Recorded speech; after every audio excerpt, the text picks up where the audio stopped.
I work in retail. Graveyard shift. 3 words that say more about my life than I'd like to admit. You ever walk into a convenience store at 3:17 a.m., the kind that smells like expired hot dogs and floor cleaner? Yeah, I'm the guy behind the counter, eyes half dead, counting seconds until the sun comes up. But Midnite Mart isn't just any store, and I'm not just any cashier. I'm the new hire at the only store in the county that never closes and has a handbook thicker than a Bible, one full of rules that aren't suggestions. I took the job out of desperation. My rent was overdue, my phone was off, and my last gig stocking shelves at a dollar store ended when I found a rat in the freezer section. So, when I saw the ad online, Midnite Mart now hiring, night shift, good pay, strict compliance required, I clicked faster than I probably should have. The application was weird. It asks stuff like, are you afraid of mirrors? And can you keep secrets, even from yourself? But I was broke, so I clicked yes to everything. Orientation wasn't what I expected. I showed up at 11:45 p.m. sharp.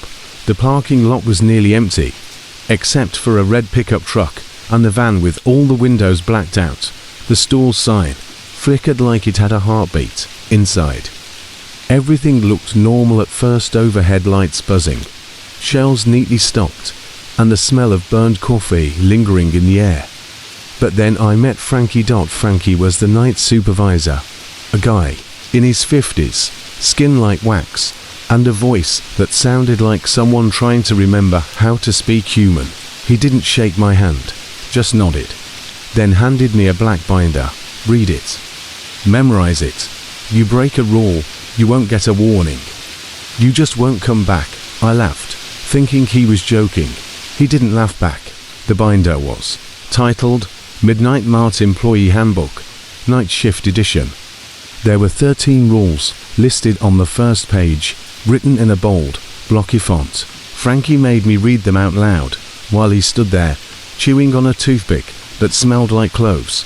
Rules of Midnite Mart. Night shift, only clock in exactly at 11:55 p.m. a minute earlier, not a minute later. Greet the mirror when passing. Aisle 3. Do not ignore it. If a customer has no face, treat them like any other. Do not stare. Do not speak to the man in the business suit. He enters between 2:13 and 2:17 a.m. Ring him up silently. Use exact change. If the slushy machine bleeds, unplug it and do not mention it. At 3:33 a.m. you must hum. Doesn't matter what song, just hum. The security monitors lie. Trust your eyes, not the screens. Aisle 7 doesn't exist. If you find yourself in aisle 7, walk backward until you're out. Don't look up. If a child enters the store alone, do not let them leave. Notify Frankie. There is no stockroom. Don't try to find it. If you hear scratching from under the floor, speak softly to it. It likes kindness. When you leave at dawn, don't look back. Not even through the mirror. Never ever read the last page of this handbook. By the time I finished, my mouth had gone dry. Frankie clapped me on the back and grinned for the first time. You'll be fine, he said. Most people don't make it past night 1, but you seem ... pliable. I wasn't sure whether that was a compliment or a threat. We started my shift with a tour. The place looked bigger than it had outside. Aisles stretched far too long. And there were 3 freezers, even though the store's square footage didn't seem big enough to hold them. Frankie pointed out the bathrooms. Don't go after 2 a.m. The break room, 1 chair's for staff. The other is for it. Don't sit in that one. And the cash register, always smile when you ring up toothpaste. We passed aisle 3. And Frankie nudged me. Say hi. I did. The mirror didn't reflect us properly. My mouth moved out of sync. Frankie's reflection winked, but his real face didn't. I chalked it up to nerves. At midnight sharp, Frankie left. He didn't say goodbye. Just walked into the back office and closed the door behind him. I was alone. The first hour was boring. A man bought cigarettes. A girl in pajamas grabbed 3 monster drinks and some beef jerky. A trucker asked where the bathroom was. I warned him about the time. He didn't listen. At 1:15 a.m. the slushy machine started hissing. A thin red line trickled from its nozzle. I grabbed a rag, thinking it was cherry flavor overflow, but the smell hit me. Metallic, warm, blood. I unplugged it and said nothing. 1:47 a.m. a woman walked in, pale. Her face was wrong, too smooth, like it had been erased. She picked up a loaf of bread and a single banana, came to the counter. I rang her up, didn't stare, didn't speak. When I handed her the bag, she nodded. Her neck cracked. I blinked. She was gone. 2:14 a.m. the man in the business suit entered. He had a briefcase. His eyes were closed. I remembered rule number 4. Rang him up. Exact change. He took a lighter and a can of hairspray. Don't ask me why. 2:45 a.m. the security monitors all blinked red. Every camera showed static, except one, aisle 7, which wasn't real. I stared. The screen showed me standing in aisle 7, even though I was behind the counter. My face on the screen looked scared.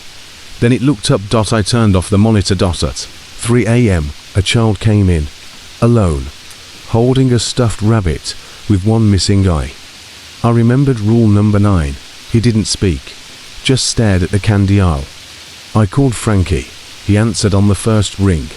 Keep him there, I'm coming. Frankie arrived at 3:12 a.m. He looked different. His eyes were completely black, no whites. He took the kid's hand.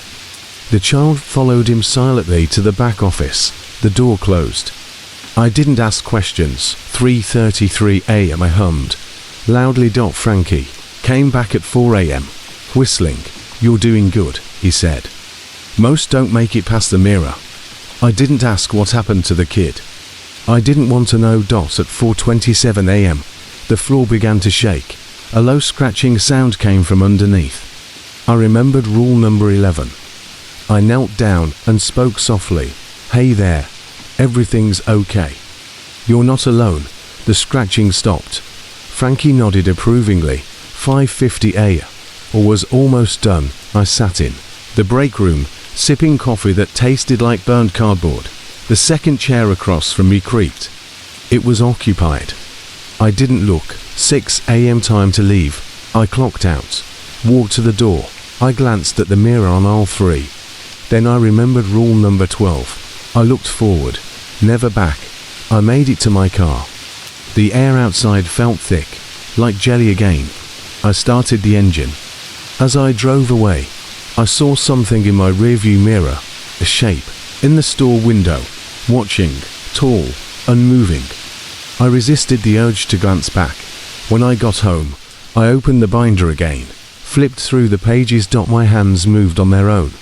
They stopped on the last page. Rule number 13 said not to read it, but I did. Now I wish I hadn't. Asterisk. I didn't sleep the next day. Not really. Every time I shut my eyes, I saw that mirror on aisle 3 stretching into a darkness that didn't have an end. I kept thinking about the kid with the stuffed rabbit, and about the last page of the handbook. I barely remembered what it said, only that the letters didn't look like English, and something under my skin itched when I read it. But I showed up again. I needed the money, and maybe, deep down, I wanted to prove to myself that it hadn't been real, that it had just been a stress dream wrapped in burnt coffee and flickering fluorescent lights. The parking lot was different that night. A new car sat in the far corner, still running, its headlights off. I thought I saw someone in the back seat, but I didn't check. I clocked in at exactly 11:55 p.m. Frankie was already there, whistling some tune that sounded older than dirt. He didn't greet me with words this time, just handed me a sheet of yellowed paper. Read this before your shift starts, he said. Don't skip anything. It wasn't more rules. It was a shift log, handwritten entries, no dates, just times and initials. Some were scribbled so hard the paper tore. Others looked like they were written by someone holding the pen in their teeth. It didn't make much sense at first, but the more I read, the more I realized something. This was a journal of things that had gone wrong. Entry number 1 to 12:02 a. and the JSE came in again. The man in the suit, he spoke this time, said my real name. I never told him. I never told anyone. Entry number 2 to 1 AM. ML. Something in the freezer moved. The chicken nuggets spelled help. Entry number 3 to 2:30 AM. Okay, I heard a voice from inside the slushy machine. It sounded like my mom. She's been dead 4 years. Entry number 4 to 3:33 AM. EFJ forgot to hum. Everything went quiet to quiet. Even the buzzing lights stopped. I saw the thing in the ceiling again. It has my smile. The log went on like that, page after page of cryptic messages. Some just single words, others full of panic scrawlings. One said, "Do not trust Frankie," over and over until the ink bled through. I looked up at Frankie. He was smiling, too wide. Like his mouth wasn't made for that shape. "It's good to learn from the past," he said. Then he walked away. Midnight came, and my shift began. I started writing in the log myself, even though no one told me to. Entry number 1 to 12:15 AM. Me mirror in aisle 3 showed me sleeping in my bed, but I wasn't asleep. I was standing there, watching myself. At 12:45 AM, I heard crying. It came from behind the chip aisle. I peeked over, expecting a customer. Instead, I found a baby monitor on the shelf, turned on. The crying came from the speaker. I picked it up, static. Then a voice whispered, "Don't let it out." I put it back. Walked away. Entry number 2 to 1 AM. Me, aisle 7 tried to find me again. I turned the corner near dairy, and suddenly everything was too long. Shelves repeating, like a fun house. I didn't look up. I walked backward, didn't breathe. The humming hour came. 3:33 A. Hummed, "Twinkle twinkle." Voice shaking. The lights flickered in sync. Something thumped on the ceiling. I kept humming until it stopped. Entry number 3 to 3:34 AM. Me, why does humming keep it away? What is it waiting for? Frankie emerged from the back room, holding a box. He didn't say anything, just slid it onto the counter. "This was in the drop chute," he said. "Midnite Mart has a drop chute." I hadn't known that. The box was wrapped in brown paper and tied with string. My name was on it. Not the name on my NAMA tag, my real name. The one I hadn't used in years. Inside was a Polaroid photo. Me as a child, standing in a convenience store.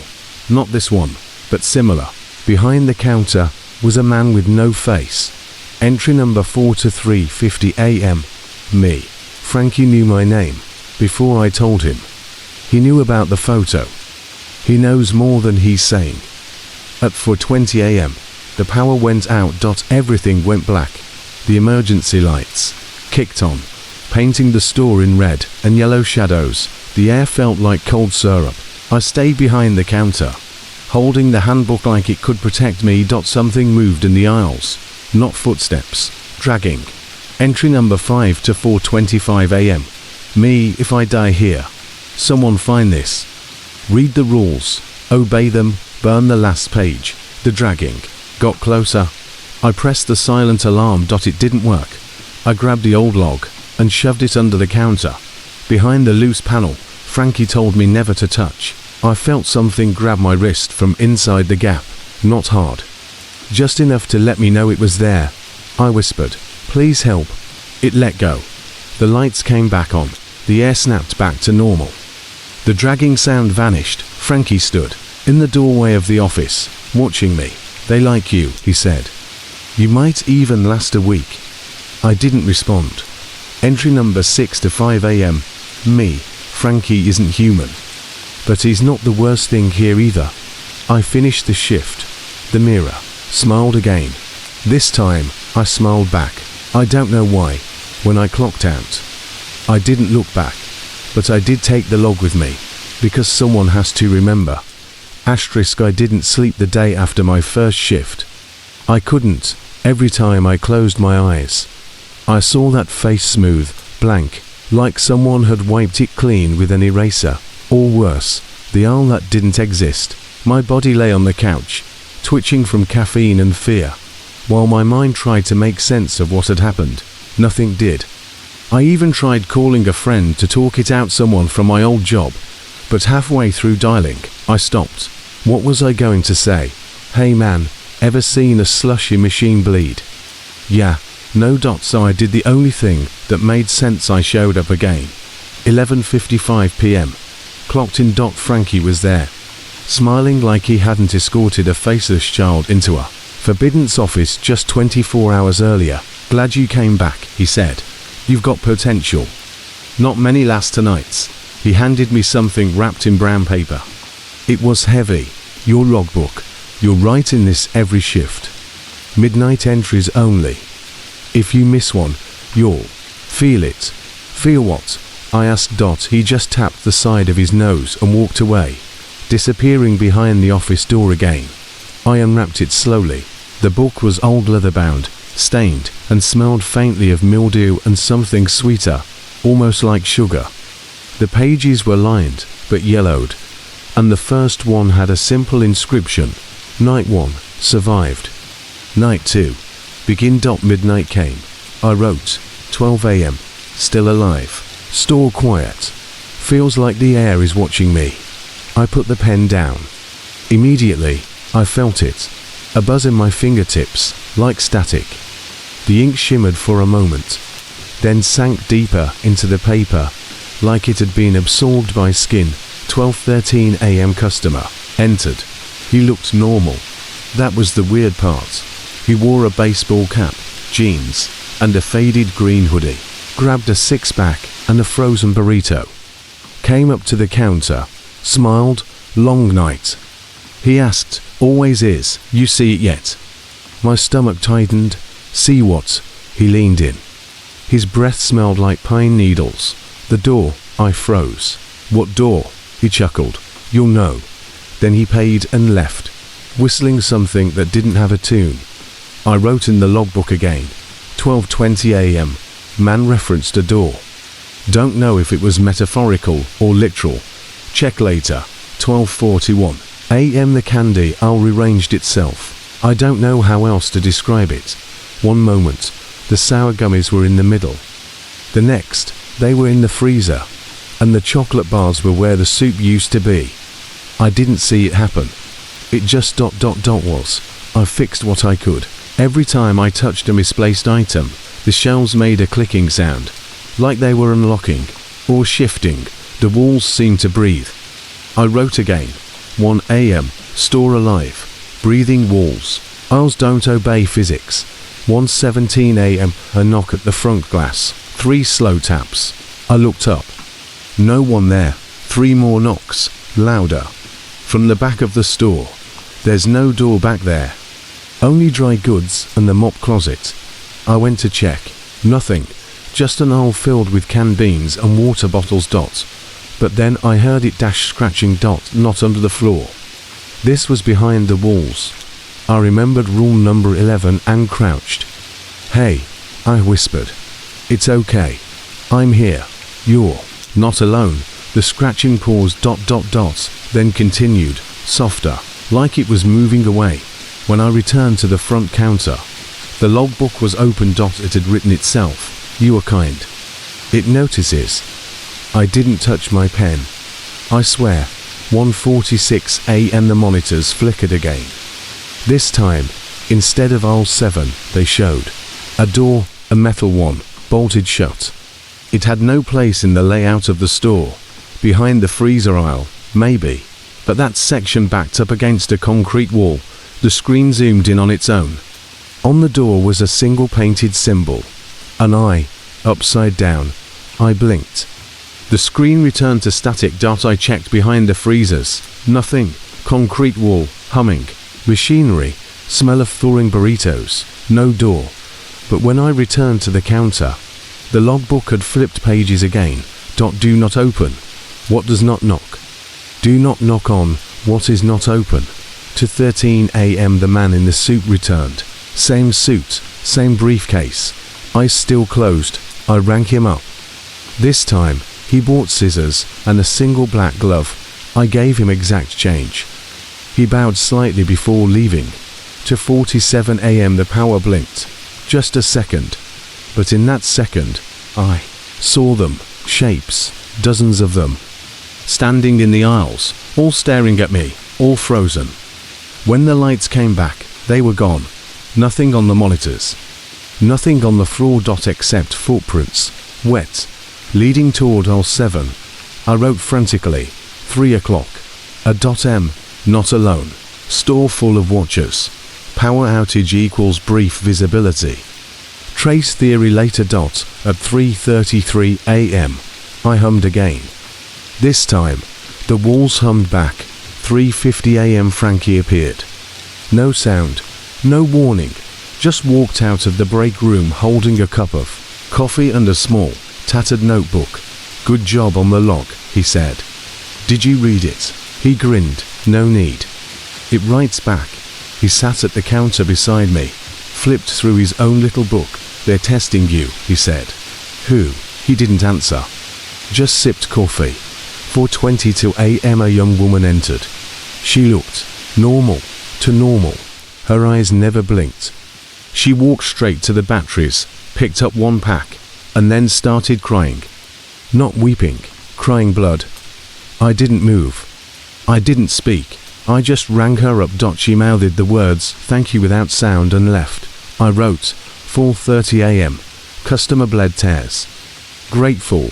Victim. Actor. Feeling watched again. The kind of gaze that doesn't blink. 5:10 a.m. The child from the night before stood in the snack aisle. I didn't see him enter. He was just there, holding the same rabbit. The eye still missing. I called Frankie. No answer. The boy turned toward me. He smiled. One tooth missing. He waved. Then vanished. Not walked out, just blinked out like a TV turning off. The binder flared with heat in my hands. I dropped it. When I picked it back up, there was a message on the inside cover. You saw. You listened. But you read. The last page saw you back. I closed it and put it away. My hands were trembling. 5:57 a.m. Opt out. 6 a.m. I didn't look back, but the mirror whispered. I know it did. Back at home, I opened the logbook. The entries were gone. Erased. Only one line remained. Night 2. Remember what isn't written. I haven't decided if I'm going back for night 3. But the logbook is warm, like it's breathing, and I think I just heard it turn a page on its own. Asterisk. I clocked in again. 11:59 p.m. Was late by a minute. The machine still beat, but something felt wrong. Not with the time, with the air. It didn't hum anymore. It hissed. Frankie was waiting for me at the counter, staring at the slushy machine. I avoided it. You made it to night 3, he said without looking. That's when it gets personal. Personal how? He turned to me. His eyes were bloodshot, darker than before. You're starting to belong to it, and it starts testing what you fear most. I wanted to ask what he feared, but he was already walking away. I opened the logbook. 12:01 a.m. Night 3. Air feels hostile. Frankie different. Store whispering. Not humming. The page vibrated under my hand. Asterisk. 12:16 a.m. The lights flickered. Not all at once, one by one, down the aisles, like something was walking through and brushing against them. I checked the cameras. Static. Then a frame. A door again. The same metal door with the inverted eye. This time, it was open. I don't know how to explain it. There was a hallway behind the door. Stone, wet, echoing, like a castle's innards, soaked in something ancient. The screen blinked. Asterisk. 12:17 a.m. The door is real. The eye opened. Hallway behind. Location unknown. Suddenly, the slushy machine screamed. Not a word. Screamed. A high-pitched wail like a boiling kettle crossed with human agony. Asterisk. I ran to it. It was overflowing. The red flavor. Cherry bloodbath. Poured non-stop. The machine wasn't plugged in anymore. I grabbed a mop. As I turned to the back closet, I saw it. A gap in the back wall. Where there was once only concrete, now stood a doorway. The same one, rusted, bolted open. The eye carved into the top blinked. The mop dropped from my hand. 12:33. M. The door is here. Physically.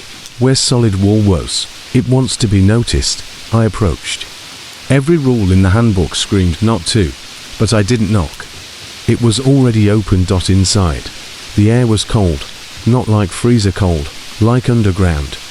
Like tombs, I stepped in. The hallway bent and naturally. Left, then right, then upward. Gravity be damned. My flashlight sputtered. Shadows formed shapes. Some I recognized. Frankie, the crying woman. The faceless boy, all watching. 1 a.m. Inside the door, bending space. Time feels stretched. Observed by memory shadows. Then I found the room. Stone chamber. One desk, a single candle, unmoving flame, and a book, a twin of my logbook, open to a blank page. I touched it. The page wrote itself. Welcome to the center. This is where the handbook was born. I didn't understand. I flipped back. Pages filled with names, hundreds, thousands. Each entry had a name, a shift log, and an ending. Most ended with consumed. Some integrated. One escaped. I turned to leave. The hallway was gone. 1:33 a.m. Trapped in origin chamber. No exit. Logbook. Within logbook. Names imply fate of previous clerks. Something entered. It didn't walk. It slid. Faceless. Limbs too long. Wearing a midnight Mart apron. It carried my face in its hand. I ran. Not out. There was no out. But through. Through shadows and candlelight and name-etched walls. My own name was appearing on a stone. I screamed. I refused. I wrote. 1:51 a.m. I will not be consumed. I will not be part of this place. The wall pulsed. Then I heard humming. Not mine. Frankie's. I followed it. A crack in the wall opened. A sliver of fluorescent light. I dove through. Back in the mop closet. On my hands and knees. Gasping. The door was gone. Frankie sat at the counter, reading his book. Calm as ever. Welcome back, he said. We don't all return. What is that place? The center. Where the rules are written. Where the Mart thinks. 2:30 a.m. Escaped the call. Door vanished. Frankie aware. No answers. Only deeper mysteries. From 3 o'clock to 5 o'clock. The store returned to its usual weird. Cans that whispered. A man who aged backwards. A mirror that showed me as an old man in uniform. But it didn't matter. I had seen its mind. I had been to the source. 5:57 a.m. looked out. 6 a.m. I looked back this time. The glass door reflected me. And the reflection winked. I didn't. Back home, I opened the logbook. One new line. Night 3. You walked the center and lived. Keep writing. It likes you. I closed the book. And the next page turned itself.